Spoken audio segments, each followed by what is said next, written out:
In 2024, China's catering industry is facing a wave of closures, but this is just the beginning. Many businesses feel the industry is struggling, and this situation may continue for 2 to 3 years. Since September of last year, the catering industry has been on a downward trend. Although there was a slight improvement during the Spring Festival, the good times were short-lived, and turnover quickly declined after the holiday. By March or April of this year, the revenue of many catering establishments had directly halved compared to the same period last year. Even with significant discounts, it is difficult to attract consumers to dine in. This year, every industry is facing difficulties, with the catering industry being particularly severe. There is serious internal competition, exhausting price wars, and continued weak consumer purchasing power. Persisting may lead to losses, yet giving up is hard to accept. Many catering businesses are at a loss and can only tough it out. 兄弟们，今年你们的餐饮门店生意怎么样？ Brothers, how is your restaurant business doing this year? Has it declined, and if so, by how much? Let me start with my own stores. My directly operated stores have generally declined by 20%. This 20% decline is mainly reflected in our campus stores. Our fast food stores are in even worse shape, currently down by 50% and even experiencing losses. Now, many friends are asking me whether it is a good time to open a restaurant. I have 2 pieces of advice. First, if you want to open a restaurant, you must choose a category with inelastic demand, which requires a small investment and has a quick payback period. Second, you must choose a good location, which will increase your chances of success. Finally, I would still advise everyone not to invest in the restaurant business this year. The competition is too intense, and it is very easy to lose everything.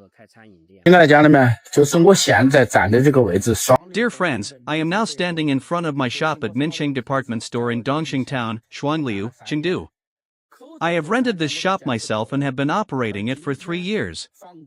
Throughout the 3 years of the COVID pandemic in China, I have persevered. However, today, the landlord suddenly called me, saying that the rent will increase by 50%. Honestly, I am heartbroken. I have poured a lot of effort into this shop over the past 3 years. It is now midnight, and I have been working tirelessly day after day, year after year, to build up this business. But with this sudden rent increase, I am unable to continue operating. The restaurant industry is really impossible to sustain right now. I want to apologize to everyone. This shop will continue to operate until June 15th. After June 15th, I will return the shop to the landlord, and it will no longer belong to me. As for what I will do next, I do not know. I am really struggling. Stop doing catering, even collecting scrap is better than this. 2024 really isn't the year to continue in the catering industry. I specialize in acquiring failed restaurant businesses. I often see those restaurant owners whose businesses go under living inhuman lives, with no right to even get sick. All year round, no breaks. If it's not terminal cancer, you have to keep going. Every day, there's plenty of turnover, but no sight of money. Just paid the rent, and it's already payday, just paid off the credit card, and now have to borrow from somewhere else because the suppliers are chasing debts again. Getting up earlier than the rooster, sleeping later than the dog. While others walk 10,000 steps a day, their activity involves going to parks and attractions, but for you, walking 10,000 steps daily means not stepping out of the shop at all. Come year end, after calculating, you find you've paid out 500,000 in wages, but your own profit is only 50,000 bucks. The outlook for China's restaurant industry in 2024 is bleak. New entrants into the restaurant business are likely to face the risk of losses. Currently, the price of 4-person set meals has dropped to tens of yuan, attracting consumers but severely squeezing profit margins for businesses. Without offering discounts, it's difficult to maintain customer traffic. The plight of the restaurant industry is not accidental, but rather a result of intense competition, driven by a large influx of entrepreneurs. Data shows that in just the first half of 2023, the number of newly registered restaurants nationwide reached 1.67 million, a 20% increase from the same period last year. However, this wave of new openings did not bring the expected profitability. Instead, from July to September, the cancellation rate for restaurant businesses soared to 300%, with an average of 3 closures for every new opening. For instance, some restaurants are constantly renovating and seeking new leases, with their operating time even shorter than the time spent on renovations and leasing. This phenomenon has also given rise to a new industry, restaurant equipment recycling. Due to the large number of restaurant closures, the second-hand restaurant equipment market is oversupplied, leading to a significant price drop. The restaurant industry today is no longer one where you can slowly explore and learn. Snack shops need to break even within 6 months, while hot pot and stir-fry restaurants need to do so within a little over a year, or else they face the risk of losses. High rent and discerning customers only exacerbate the competition pressure in the industry. Additionally, the restaurant industry faces the impact of food delivery services. Some specialized delivery-only outlets can sell cheaper pre-made meals without the overhead costs of rent and service staff. This poses a significant challenge to traditional restaurants, as they struggle to compete on price. While the restaurant industry may seem to have a low barrier to entry, it is, in fact, a fiercely competitive field. Newcomers often find themselves lacking competitive advantages and can only resort to price wars, ultimately leading to operational difficulties. This is the food street near my home. I've only been away for 10 days, and today I found that 3 restaurants have closed down. Sigh, the situation this year is really dismal. Let's take a look together today. This newly opened restaurant has unexpectedly closed its doors as well. I miscounted. There are actually 4 closures here, with the prime rental center covered in lease advertisements. Oh dear, it's truly surprising. In just 10 short days, 7 restaurants on the entire street have shut down. The level of competition in the restaurant industry can be imagined, and the difficulty is immense. Friends in the restaurant business, you must think carefully. Nowadays, the restaurant industry is no longer a low-entry entrepreneurship field. Recently, I've been looking for a place to open a new shop. I've noticed that the biggest problem with restaurant spaces nowadays is the exorbitant rent. For a small shop, around 40 to 50 square meters, the rent can be as high as 16,000, 18,000, or even 20,000 yuan per month. The monthly costs are just too high. Considering the size of these shops, what can they offer?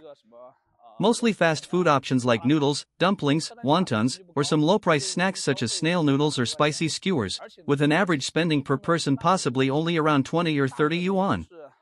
Moreover, the majority of customers in these places are office workers. Typically, business is better during weekdays lunchtime, slightly slower in the evenings, and average on weekends. Considering a monthly rent of 16,000 yuan, you also have to factor in labor costs for 2 or 3 employees, as well as the transfer fee, which ranges from 100,000 to 150,000 yuan. Speaking of transfer fees, I see them as a reflection of the business value. In the future, if you decide to quit, the question would be whether you can earn a few more tens of thousands or lose a few tens of thousands in transfer fees. However, rent is a fixed cost, so I'm not considering rents of over 10,000 yuan. This is because I'm currently planning to open a breakfast shop. I've always believed that even in good economic times, we shouldn't consider rent, especially not during economic downturns. For instance, during the pandemic, most surviving restaurants managed to stay afloat because of lower rent costs, which meant relatively lower risks.